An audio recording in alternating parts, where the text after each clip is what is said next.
là, faites ça là. Pourquoi vous venez blabarer la route ici? On était obligé de parler. Dieu merci, avec les policiers, tout ça, ils sont venus. Mais c'est pas bien. Vous aimez Côte d'Ivoire là comment? Vous aimez la Côte d'Ivoire là comment? Moi, je ne comprends pas de cet amour là.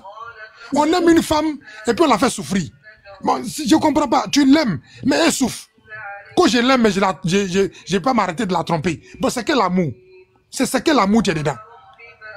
Vraiment, je n'arrive pas à comprendre. Or que pour moi, ce que je peux dire pour finir, l'amour dont on parle là, ça doit pouvoir... Quand vous êtes amoureux, vous vous perfectionnez. Parce que face à celui que vous aimez, vous ne voulez pas que la personne détecte vos défauts. Donc vous craignez de faire, de le décevoir. Donc c'est ça qui doit nous animer. Si tu aimes la Côte d'Ivoire, évite de décevoir la Côte d'Ivoire dans ta pensée, dans tes dits et dans tes actes. Donc chaque fois que tu dois penser, réfléchis bien à ce que tu as dit, parce que c'est comme si, si jamais on enlevait ce que tu penses pour déposer sur la table, il ne faudrait pas que toi-même tu aies honte de ce que tu penses. Et deuxième chose, quand tu es en train de dire quelque chose, il faut que toi-même tu penses que ce que tu es en train de dire là, ça ne doit pas te faire honte, parce que vous voyez l'homme, le problème de l'homme c'est quoi? C'est que nous tous là, nous sommes honorables. Mais chaque fois qu'on fait quelque chose de détestable, on perd notre honorabilité. Faites attention à votre honorabilité. Chacun d'entre nous doit faire attention à son honorabilité. Ce que tu penses, ce que tu dis, ce que tu fais te réduit, ou bien t'augmente, ou bien te grandit. Évitez de faire les choses qui vont vous rabaisser. Parce que chaque fois que vous faites des choses qui n'ont pas de valeur, vous vous rabaissez vous-même. Vous vous tuez vous-même dans la société.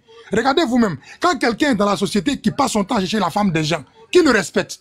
Quand quelqu'un est dans une société qui passe son temps à boire, quand quelqu'un est dans une société qui passe son temps à mentir, qui le respecte? Donc tu vas perdre ton honorabilité devant les gens. Et c'est pas bien.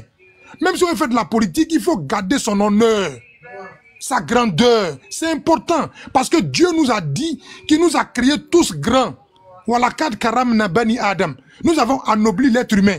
Cette noblesse-là, de grâce, ne laissez rien. Ne laissez pas la cupidité. Peu importe les raisons, ne laissez pas ça vous détruire, vous réduire à rien. C'est pas bon. C'est pas intéressant. Et ça n'est pas honorable pour l'homme. C'est ce que je voudrais dire pour dire que nous sommes des êtres humains que Dieu a grandi. Dieu a mis au-dessus de toutes les créatures qui existent. Qu'elles soient humaines, qu'elles soient, qu'elles soient animales, végétales. Dieu nous a mis au-dessus de ces créatures-là. Pour pouvoir, même entre nous les hommes, nous sommes grands par rapport à notre honorabilité. Travaillez à votre honorabilité. Sachez ce que vous dites, sachez ce que vous pensez. Parce que ce que vous acceptez de croire va agir sur ce que vous pensez. Ce que vous pensez va agir sur ce que vous faites. Et ce que vous faites va agir sur ce que vous recevez chaque jour comme résultat de la part des autres. Évitez d'accuser toujours, parce que ceux qui accusent ne feront jamais mieux que ceux qui accusent. Merci.